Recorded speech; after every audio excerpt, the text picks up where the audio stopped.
Okay, let us start the sum. Sum is easy but important, very important, frequently asked question. So now here in triangle PQR, you have been told that x is midpoint of PQ, xz is parallel to QR, xy is parallel to PR, and PQ is 20 centimeters. So let us write PQ to be 20 centimeter. This side is of length 20 centimeter.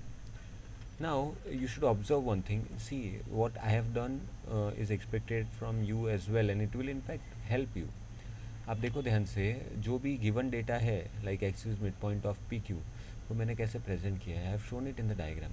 आपको भी दिखाना ज़रूरी है, और आप दिखाते हो आपको सम सॉल्व करने में बहुत हेल्पफुल होता है वो. X Z is parallel to Q R. X Z ये दिख रहा है mark, X Z is parallel to Q R, and similarly X Y is parallel to P R. So you need to show these things in the diagram, even this 20 centimeter. You should, that will help you. And if you see, you have to find yz. So let us go for the solution.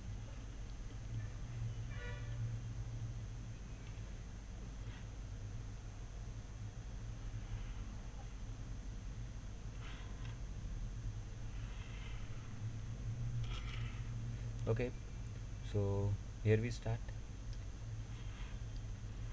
Now this sum is mostly based on converse of midpoint theorem. तो converse of midpoint theorem आपको ढंग से आना चाहिए. Now somewhere diagram से समझने की try करते हैं.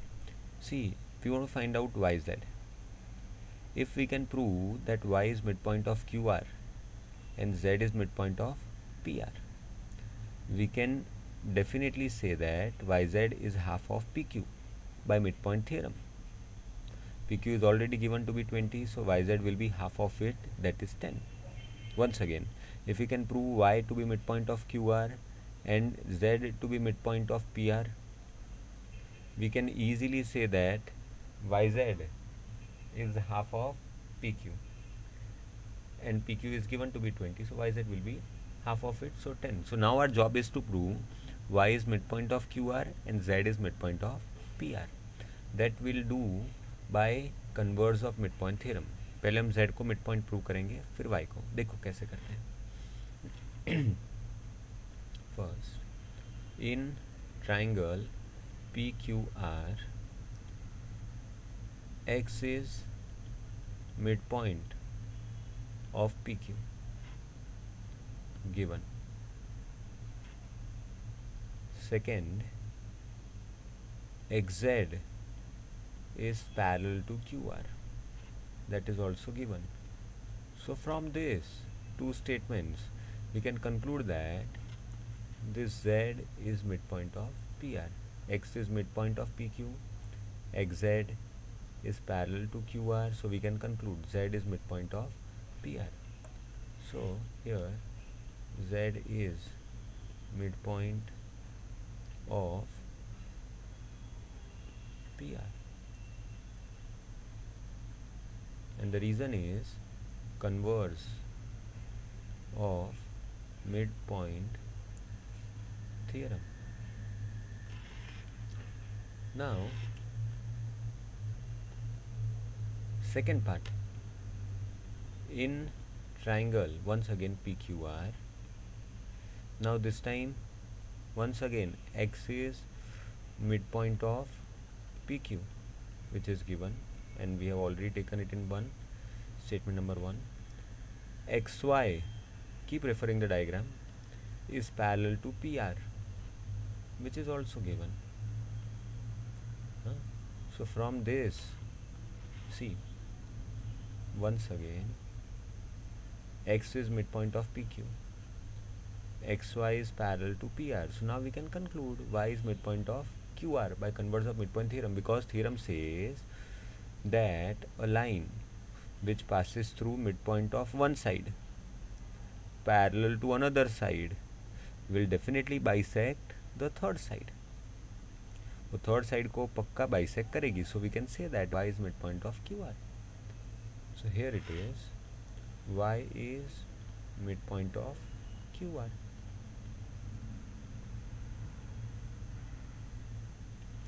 Converse of midpoint theorem.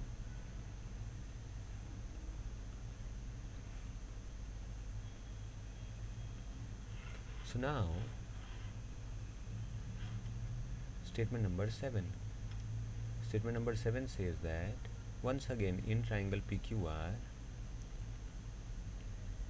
y is midpoint of QR.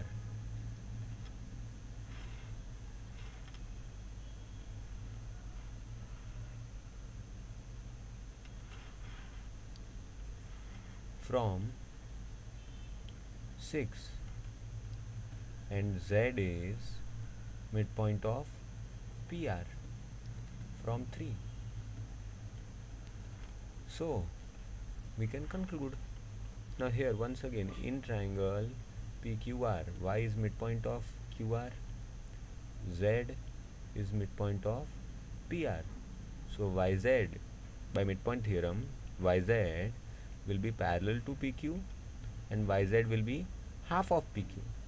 हम सिर्फ लिखेंगे yz is equals to half of P Q, क्योंकि पैरेलल लिखने की हमें ज़रूरत नहीं है. रीज़न होगा मिड पॉइंट थ्योरम.